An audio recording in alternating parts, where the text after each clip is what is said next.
wala tatamannu ma faddalallahu bihi ba'dakum 'ala ba'd. Perhatikan keterangan Qur'annya tegas sekali. Wala tatamannu, dan jangan Anda banyak berhayal. Ya. Wala tatamannu, dan jangan Anda banyak berhayal untuk mendapatkan satu keutamaan yang Allah titipkan pada hamba yang lain. Bima faddalallahu ba'dakum 'ala ba'd. Misal, antum misalnya beraktivitas, tetangga beraktivitas. Tetangga sudah punya mobil misalnya, cukup bagus, luar biasa.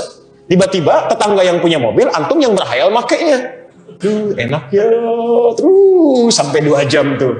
Masya Allah, hayalannya sudah sampai kemana? Sudah sampai ke Jakarta, naik dari puncak balik lagi. Padahal pakai mobilnya juga enggak. Ini yang jadi masalah.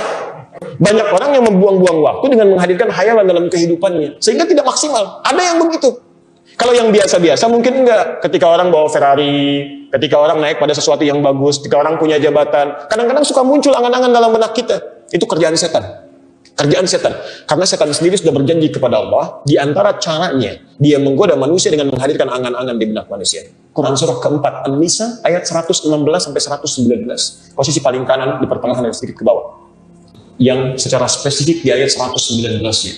Jadi ketika Allah menguraikan tentang kaum musyrikan, bahaya setan, di ayat 119-nya disebutkan bagaimana setan memberikan angan-angan. Ya, perhatikan kalimatnya.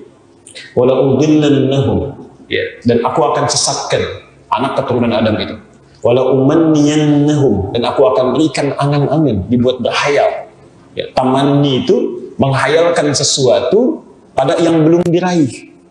Ya, awas hati-hati ya, menghayalkan sesuatu pada yang belum diraih. Jadi keadaan manusia ada yang disibukkan oleh setan untuk menghayal, dapat ini, dapat itu, tapi dia sendiri tidak berikhtiar untuk meraihnya. Habis waktunya digunakan untuk hal yang seperti itu.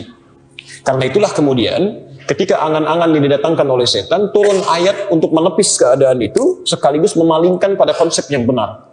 Maka dijawab kemudian konsepnya di Quran surah keempat An-Nisa ayat 32 itu. Wala tatamannu ma faddalallahu ba'dakum 'ala ba'd.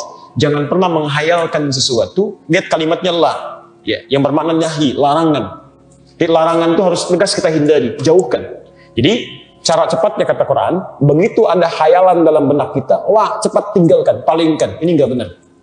Ya, ada teman lewat dengan sesuatu yang baru, handphone baru, ada otomatis ada pikiran di benak Anda tiba-tiba. Saya pengen juga yang begitu. Kemudian mulai membayangkan sesuatu, langsung hilangkan. Tepis, ini nggak benar. Itu bukan punya saya, itu punya dia. Tapi Quran tidak berhenti sampai menampilkan persoalan, diberikan solusi dari situ. Kalau cuma menampilkan larangan, tidak dikasih solusi, orang bingung. Lantas saya melakukan apa? Ya kan? Maka kemudian turun ayatnya. Lanjutkan. Lirrijali nasibun mimma iktasabu walin nisa'i nasibun mimma iktasabu. Ya, seorang lelaki akan meraih keutamaan atas apa yang telah dia ikhtiarkan. Demikian perempuan bisa meraih apa yang dia harapkan sesuai dengan ikhtiarnya. Jadi kalau dalam bahasa singkatnya, kalau kamu ingin mendapatkan seperti nikmat yang melekat pada dirinya, ayo berikhtiar seperti dia pun telah berusaha sebelumnya.